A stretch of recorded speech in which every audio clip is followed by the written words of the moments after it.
Hey everyone, Cahlen here, and my friend from Odysee, HyperVegan, visited a few days ago, and we went on a foraging trip. But he also, when he came here, he gifted me some rattlesnake beans, which he grows where he lives. And basically this is kind of like the perfect bean to be growing here because it does really well in a situation where it's getting very little water. It grows up on, for example, tall plants like these Jerusalem artichokes.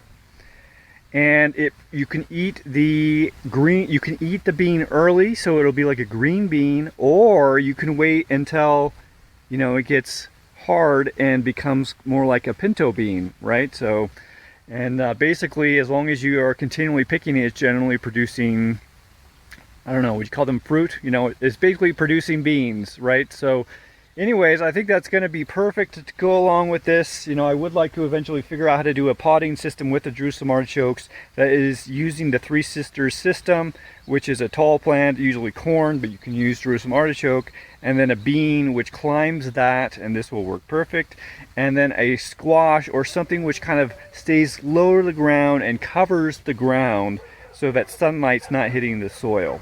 So it keeps it moist down in there and doesn't evaporate all of the goodness. So anyways, I probably won't try the squash this year, but I think we've got enough time left in the season to go ahead and see. So with the beans, so I think I have enough beans to plant one in every single pot.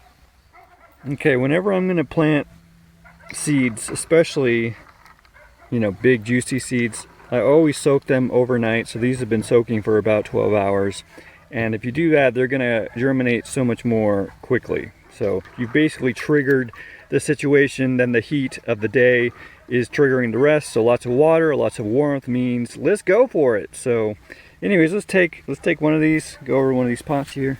I think I'm going to put it on the side facing the sun so that it can kind of get the sun, and then it'll wrap itself around. I assume, I'm not quite sure what it does exactly. I'm just going to make a little hole. Put it down with I put the eye, that's the root. Put that facing down and cover it up. And then I do it 59 more times. Okay, I've planted all 60 of them, and I still have quite a few left here. I'm guessing there's probably more than 60 left, but I'm just going to add one to each pot again, and then if we overflow, then I'll add a third one to each pot. But I don't think we'll go around 3 times. So all the beans again are on this side, so facing the morning sun out that way, and then south will be out that way. So I was thinking putting a bean on that side, but you can see it's going to get shade in the morning, and then as these leaves spread out, it's going to get shade in the noon, and then there's trees over there, so it's not going to get much sun. So I'm going to put it facing south, right? East, south. And maybe a little bit towards the back, so that if I do a third one, I'll probably put it over on this side over here. So.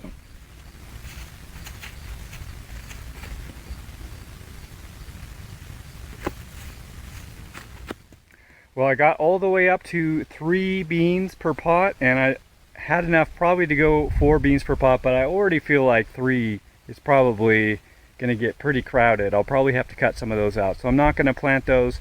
I might just cook the rest of them up and eat them. There's probably about 30 or so left. But basically, we've got 180 beans planted in these 60. Oh, actually, there's 3 more over there. So 189 beans. That's a lot of beans. And it came in this like a little glass spice jar, and it looked like it wasn't very many, right? But when you soak them, they really plump up, and they just go a lot farther. So anyways, rattlesnake beans, definitely looking forward to those coming up and climbing up on the Jerusalem artichoke. So stay tuned if you want to see that happen. I'll see you guys later.